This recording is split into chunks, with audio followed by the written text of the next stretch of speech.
बंगाल की जो संस्कृति है, कल्चर, उसके साथ इस बार चुनाव कैसे जुड़ गया।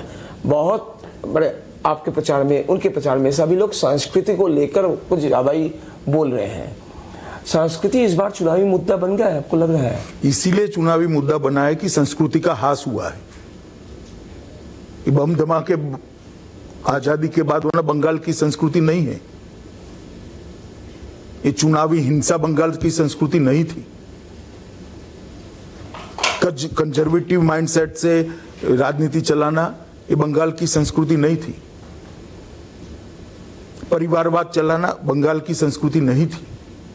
संस्कृति का हास हुआ है, इसीलिए बंगाल की संस्कृति चुनावी मुद्दा बनी और बनना भी चाहिए। अमित जी, आपने बहुत सारे ऐसे लोगों को, नेताओं को लिया अभी बीजेपी में जो कि ममता बनर्जी के बहुत करीबी थे, तो उन्होंने उनके स्टाइल को अच्छी तरह से जाना है।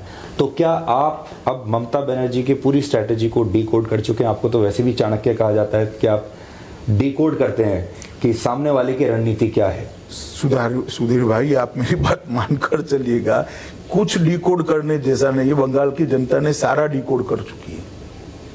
आप अभी भी मानकर चलिएगा, ये सरकार बंगाल की जनता के जनमानस से निकल चुकी है। एक संवैधानिक प्रक्रिया बाकी है। तो दूसरा, उसी को मैं घुमाकर पूछता हूं, is Mamata Banerjee over hyped in national politics also and here also? Mamata Banerjee का जो रुतबा दिल्ली में भी आपको देखने को मिलता है, कुछ भी कह देती हैं तो राष्ट्रीय मीडिया में भी छपता है। तो आज आप इनडायरेक्टली ये कह रहे हैं कि ओवर हाइप्ड है? ना, मैं ये नहीं कहता।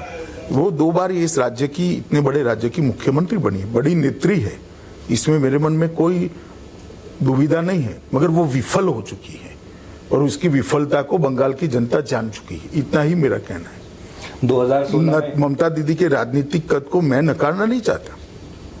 2016 में 10%, फिर 19 में आपका सीधे 40% और 19 में 3% का आपका अंतर बचा था वोट शेयर में।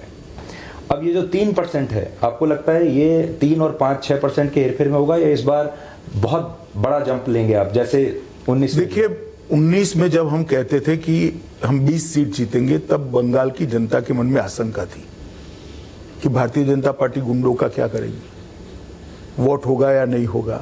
सबके मन में थी आशंका, मेरे कार्यकर्ताओं के मन में भी थोड़ी बहुत थी।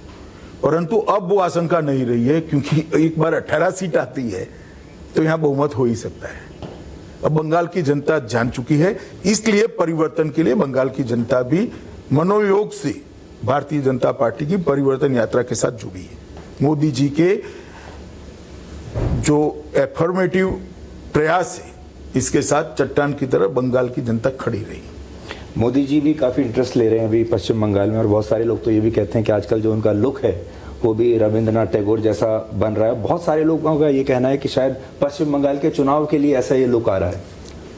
देखिए, लुक को आप छोड़ दीजिए। मोदी जी ने बंगाल की चुनाव के अंदर, मोदी जी हमारा सबसे बड़ा चेहरा है देश भर में, हमारे सर्वोच्च नेता हैं, और बंगाल की जिस प्रकार की परिस्थिति है, मोदी जी छोड़िए, कोई भी प्रधानमंत्री को चिंता होना बड़ा स्वाभाविक है।